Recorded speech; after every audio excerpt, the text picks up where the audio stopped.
Welcome to the lesson. Isofire.net is the website. I'm Tom. Okay, guitars are tuned on. I'm going to be playing with the metronome again. It's going to be set at 60 beats a minute if you want to play along. I'm going to go over some more A minor patterns. We're going to stay in the same key because you're already familiar with it.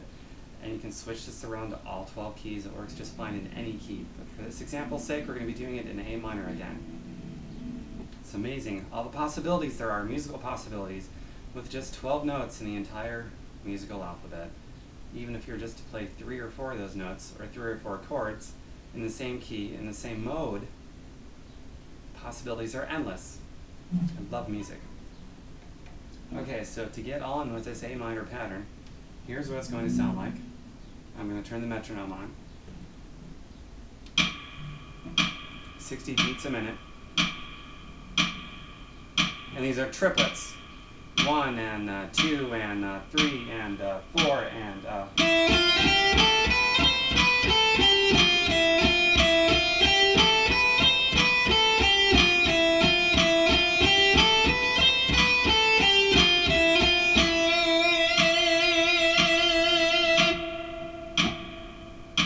here it is reversed. Instead of starting on this note, we're going to start on this note. So it's the same pattern, just a different starting and ending point. 1 and 2 and 3 and 4 and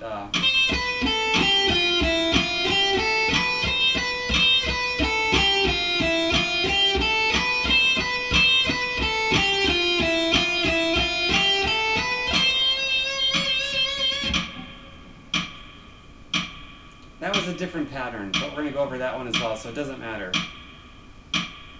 But I'm going to play the same notes again, and the turnaround, well, you'll see, it's all going to be on tabs. It won't be difficult at all. 1 and 2 and 3 and 4 and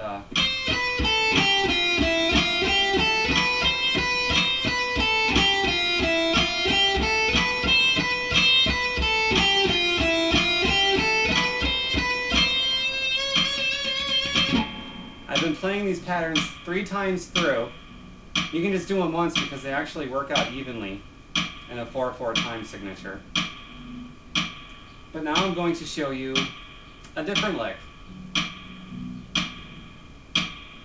Turn that off real quick. This goes back to a lick that we learned a long time ago. This one. Triplets again, and then the inverted version of that, which is this.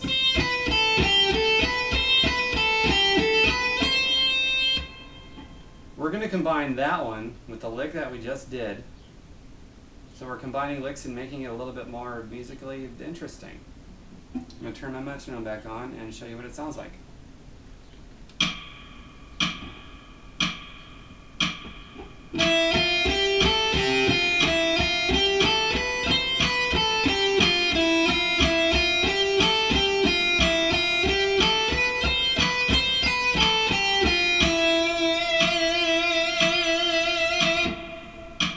I went through that pattern twice, and I threw in some other variation in it as well. I'll put it down on tab. And now I'm going to start from the top note and end on the top note with those combination licks. 1 and 2 and 3 and 4 and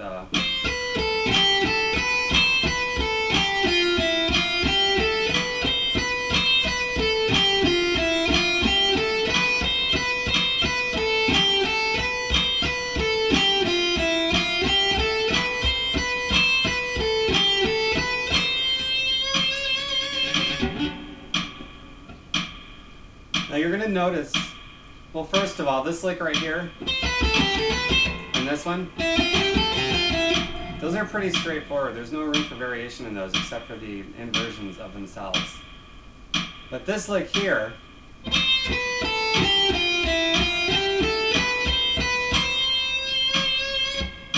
the notes sort of repeat themselves on the top to keep everything even. Now you can do that up here. That part, you can also do it down below, right there instead, and here's what it sounds like.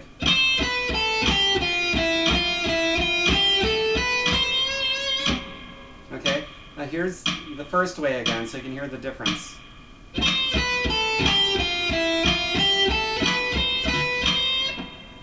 then here's the other way.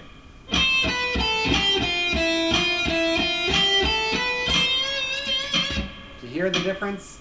They're the same notes. When I put them down on tabs, you'll be able to see it, and it'll make more sense. It's really very simple. They sound so similar, but they're different in a way.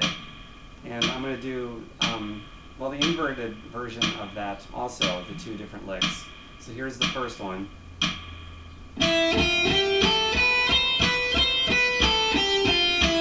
And the other one.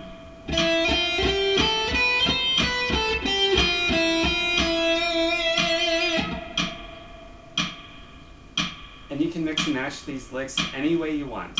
So I'll do that right now.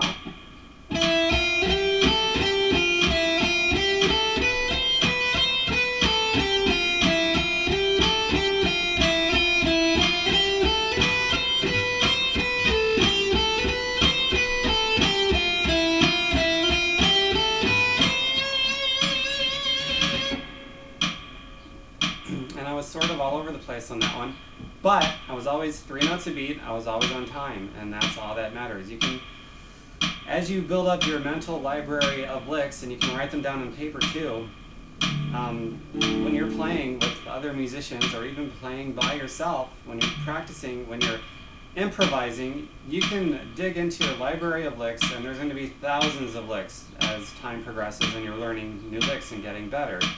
You can pull from your memory banks and really do some interesting combinations of stuff. So it's really important to learn new licks regularly and different patterns regularly, and to be able to play them in different keys. It's just going to make you a better, more well-rounded musician to learn as many licks as possible, so that your impromptu skills can be better developed. Also with your ear, by listening. I'm going to play those again.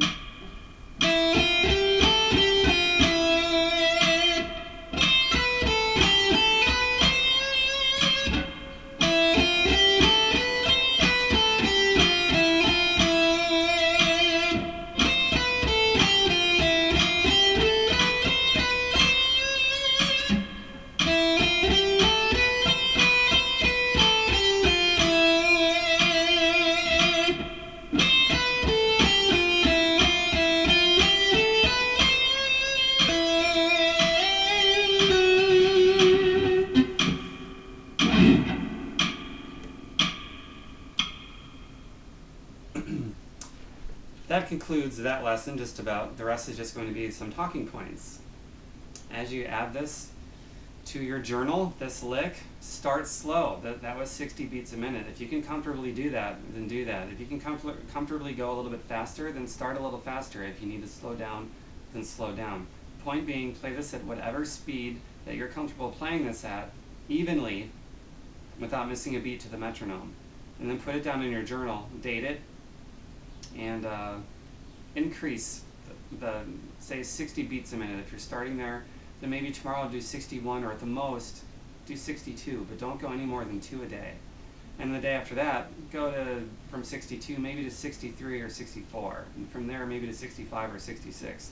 And keep doing that every day, just like you do with the rest of these licks, and your playing is going to develop, and when you start introducing yourself to other new licks, you're going to pick up on those more quickly than you would have otherwise. So keep a journal. You can see your progress. It's very motivating to see progress. And don't go faster than you're learning these licks while maintaining quality over quantity. It's a good philosophy, quality over quantity. The speed will come in time, so don't get too anxious to play too fast.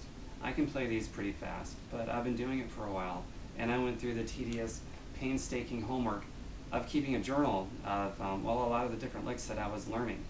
So I encourage you to do the same, just like I went over in, gosh, some of the first lessons. I just wanted to revisit that topic matter so you are keeping a journal and you know how important it is to keep a journal. You will get motivated and you'll get better by keeping a journal. And that concludes today's lesson. I hope you got something out of it.